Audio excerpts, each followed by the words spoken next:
what are you working on now? What projects? Other than the course that I teach at NYU and some individual coaching work, the largest project that I'm working on is the Council for Research Excellence, which is a consortium of Nielsen clients conducting research which Nielsen funds. It's kind of a think tank.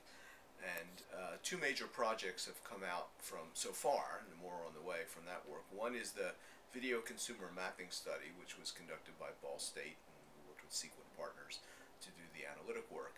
And that looked at media usage throughout the day, a 16-hour day, some cases longer, by about 370 people in 5 markets. We looked at them for 2 days, one in the spring, one in the fall, and someone watched them and recorded every media device which they used, including television, computer, magazine, newspaper, telephone, etc. So it's a very, very rich database of simultaneous media usage in context.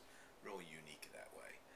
And second study, which is about to be released, is a study on response bias, asking the question, do the people who participate in surveys, in this case Nielsen surveys, is their media usage the same as people who don't participate in Nielsen surveys?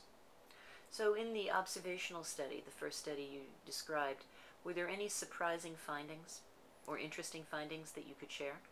A number of interesting findings.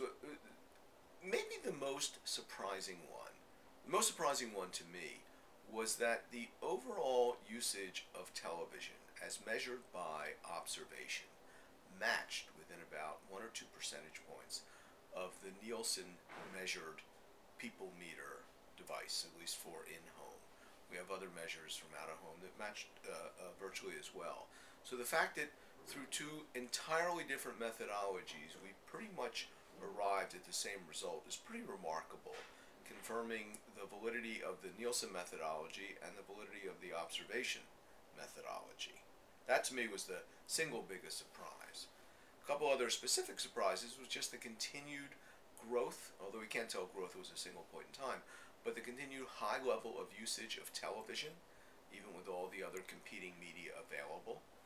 And from a methodology standpoint, I was surprised we were able to capture how people in their recall of what they watched the day before understated their television usage by quite a bit and overstated their internet usage by quite a bit.